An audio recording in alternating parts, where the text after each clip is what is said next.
Good morning again. This is Bob Passy. I'm going to talk a little bit about Hillary Clinton and her run-in with the FBI. You have to remember that the FBI isn't some political organization, or at least not supposed to be, and pretty much is not.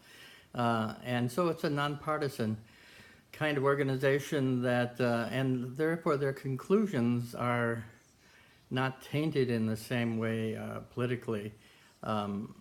Although it would be hard to say that the conclusions they came to, as damning as they are about Hillary's carelessness about dealing with sensitive information, especially the fact that she's going to be in charge of all the sensitive information if she's elected. But there is a little bit of it is how far you are up the feeding chain that determines whether you get a reprimand or a slap on the wrist, as Petraeus did, or whether they throw the book at you for something much more minor than what Hillary Clinton did. There are cases of people that worked within the government that simply were doing their job and were accused of giving national secrets to the media and ended up in prison and losing their job. I mean, their lives being destroyed, and there was no intent, and they thought they were doing what they were supposed to be doing, as a matter of fact. So it's kind of clear that who you are is much more important than what you did. And that's unfortunate. That's not just about Hillary Clinton. That's about the power struggles and how close you are to the centers of power in terms of the power structure, which is pretty much the economic elite at this point. So Bernie Sanders would not have fared as well, probably, because he's not as closely connected to the centers of power of the economic elite, because he's trying to lessen their power and get back to a much more American kind of democracy of balance. At any rate, so Hillary has received, I mean, she's been a wounded candidate. Both our candidates are kind of crazy. Hillary has these questions about her integrity. She has questions about the manipulation that has gone on in the Democratic primaries leading up to her having the number of people that she has. There's some questions about what is going to go on in the manipulation that went on with the superdelegates.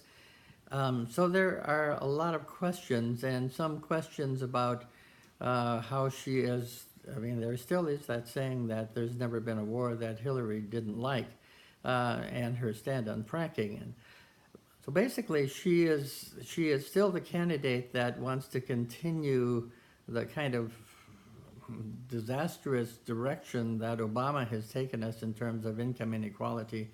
And not really standing up, but going along with almost everything that the economic elite wants. In other words, just not moving in a democratic kind of way.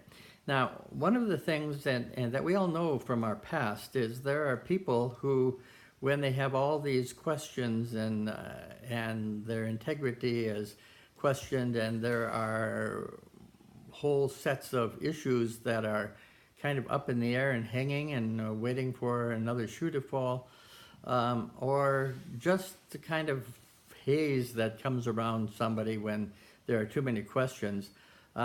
We know that people in all kinds of places, in sports, in government, in organizations, say things like, I have become too much of a distraction. I need to step down. And for the good of the organization, for the good of, in this case, the party or the nation, I need to just step away because I am simply tainting and polluting it too much. And that is not helpful to the process. It's not helpful, in this case, to the Democratic Party. It's not helpful to the voting public. And so really what we would all love, I think, I mean, what would redeem Hillary is for her to say, you know, there are just too many questions and it's just tainted this whole situation too much. And for the good of the nation and for the good of the Democratic Party, I'm going to step down. And it isn't like she's going to step down and leave a void. My goodness, we have Bernie Sanders, who is incredibly popular, would take all kinds of people into the Democratic Party, would win hands down, would take us back toward democracy, and Hillary would look like the hero. I mean, she would be, this is Hillary being redeemed. She would look selfless, which would take care of all of the questions about her character. This would take all of the onus off of it, and she would be celebrated as someone who did a wonderful act and her service to the country then would be valued and extolled. And and the fact is, we all deserve better than we're getting. We deserve to have a candidate that is clear and clean and without all these nagging questions. It would change everything. It would change everything in this election.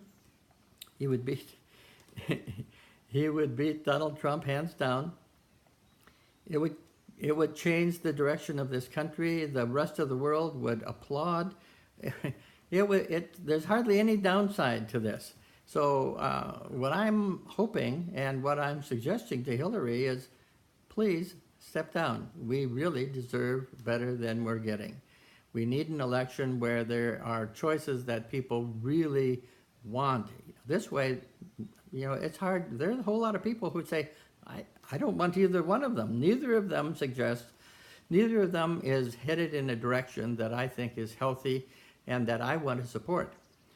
That's a bad situation. So hopefully Hillary will begin to see this as the way to redeem herself and to save the party and to save the country. We'll see what happens. Thanks a lot now. Bye now.